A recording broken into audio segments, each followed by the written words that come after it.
नमस्कार, मी Sunita बुरकुल cooking with Sunita बुरकुल मध्ये तुम्हा सर्वांचं खूप खूप स्वागत आहे। आज आपण ना शेवग्याच्या शेंगा बनवतोय। खूप छान टेस्टी बनतात आणि साधी सोपी रेसिपी आहे। आपण इथे कांदा टोमॅटोचं वाटण न करता कसं बनवायचं ते बघतोय। चला तर मग रेसिपीला सुरुवात करू। तर आपण इथे पहिले साहित्य बघू। इथे मी शेवग्याच्या शेंगा घेतलेल्या आहेत, बघू शकतात। हे बघा, अशा काढायच्या, पूर्ण नाही काढायचे, याची साल असे थोडे राहू द्यायचे। शेवग्याच्या शेंगा घेतल्या, खोबरं घेतलेले किसलेलं, इथे मी कोथिंबीर घेतलेली आहे, लसूण हे आपल्याला वाटण्यासाठी घ्यायचंय, कढीपत्ता फोडणीसाठी, जिरं मोहरी हे पण फोडणीसाठी, आणि मसाले आता काळा मसाला घेतलेला। इथे तुम्ही कोणताही मसाला घेऊ शकता, तुमच्या घरात जो असेल साठवणीचा तो घ्या। लाल तिखट, हळद, हिंग, चवीनुसार मीठ, आणि इथे शिजलेली तुरीची डाळ आणि शेंगदाणे, आणि थोडंसं 2 चमचे तेल लागेल। आता आपण पहिले वाटण करून घेऊ।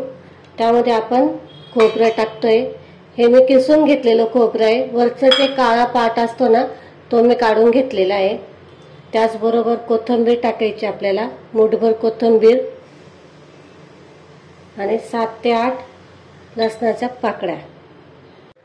हे बघा, इथे आपण पाणी न टाकता असं वाटून घेतलेलं आहे। तुम्हाला वाटलं तर थोडंसं पाणी टाकायचं, चमचाभर, जास्त नाही टाकायचं।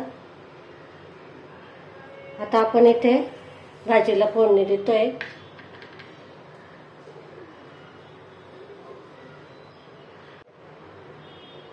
इथे मी तेल टाकले 2 चमचे, म्हणजे आपले जे किटलीतल्या पळ्या असतात ना ते पळी टाकली 2 चमचे। आता आपण यामध्ये टाकतोय, चांगलं गरम होऊ द्यायचं तेल। आपण यामध्ये मोहरी टाकतोय, जिरं टाकतोय, हिंग टाकायचा, हे जे वाटण करून घेतलं हे टाकायचं,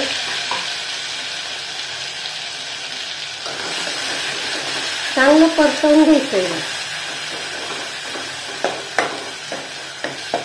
त्यामध्ये हळद टाकायची, मिरची पावडर, मी इथे 2 चमचे मिरची टाकलेली आहे, तुम्ही तुमच्या आवडीनुसार टाका।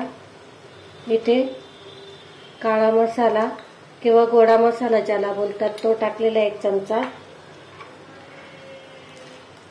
थोडीशी कोथिंबीर, कढीपत्ता, हे छान असं परतवून घ्यायचं। आता आपल्याला मसाले जळू नये म्हणून थोडंसं पाणी टाकायचं।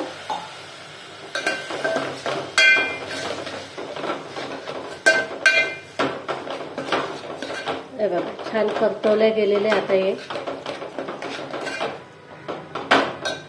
आपण यामध्ये शेंगा घालायच्या। या शेंगा पहिले स्वच्छ धुवून घ्यायच्या, मग त्याचे साल काढायचे कापून, असे थोडे मोठे मोठेच कापायच्या, म्हणजे खायला मस्त खाता येतात। मग या, आणि छोटे आहेत ना ते तुम्ही सांबार मध्ये वगैरे असे टाकू शकतात, पण भाजीला थोडे मोठेच करायचे। आता हे आपण परतवून घेऊ। आता आपण एक ताट ठेवायचं, त्याच्यावर पाणी ठेवायचं, ताटावर खोल ताट घ्यायचं असं, आणि हे आता 5 मिनिटासाठी वाफवून घेऊ मस्त। हे बघा, आता वरचं पाणी पण छान असं आपलं हे गरम झालेलं आहे, ते आपण याच्यात टाकून घेऊ। आणि तुम्ही बघू शकता खाली आपला मसाला अजिबात करपलेला नाहीये। हे बघा, कारण आपण वरती पाणी ठेवलेलं होतं ना, त्याच्यामुळे खाली मसाला नाही जळाला। आता हे जे पाणी गरम केले हे टाकून घेऊ।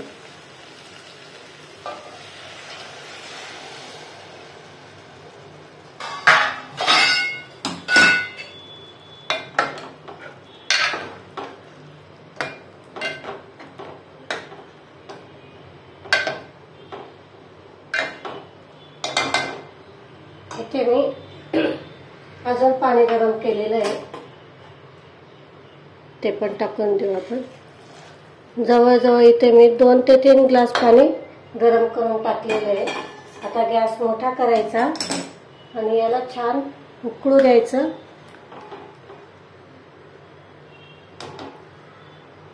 हे बघा छान उकळी आलेली आहे. आता आपण याच्यामध्ये हे जे डाळ आपण शिजवून घेतलेली होती ना, ही डाळ टाकायची. हे बघा 3 चमचे टाकलेली मी इथे. छान असं मस्त भाजी बनवून तयार होते मग ही.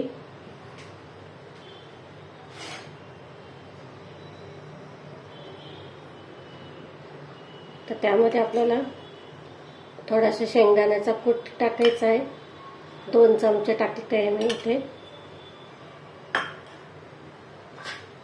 छान मिक्स करून घ्यायचं आणि चवीनुसार मीठ टाकायचं. आता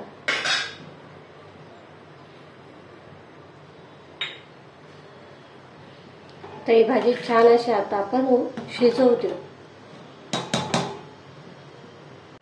बघा इथे आता आपले शेंगा मस्त शिजलेल्या आहेत. हे बघा छान मस्त रस्सा पण बघा किती छान आलेला आहे. अप्रतिम झालेला आहे. खूप छान ग्रेव्ही आलेली आहे. आता आपण वरतून कोथिंबीर टाकू थोडीशी.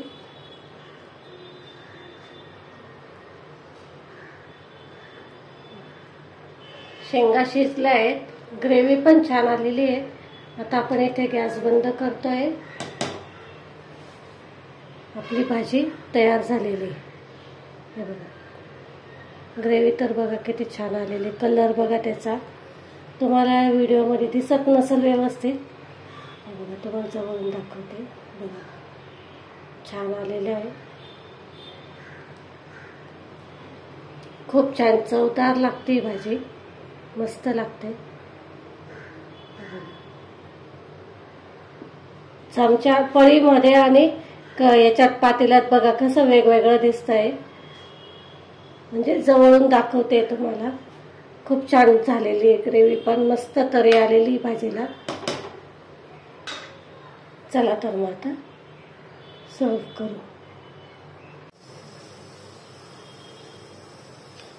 बघा भाजीचा कलर, भाजीची ग्रेव्ही अप्रतिम झालेली. आपण इथे कांदा टोमॅटो कसलंही वाटण न करता छान असे आपण शेवग्याच्या शेंगा बनवल्या आहेत. या पारंपरिक रेसिपी ही गावाकडे या पद्धतीची बनवली जाते.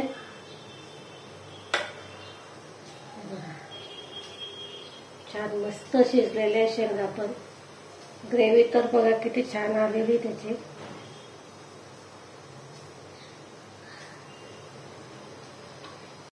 बघा इथे मस्त छान अशी आपली गावाकडच्या पद्धतीची आपण शेवग्याच्या शेंगा बनवल्या. आज खूप छान टेस्टी असतात या. खायलाही टेस्टी असतात आणि आपल्या शरीरालाही खूप फायदेशीर असतात या.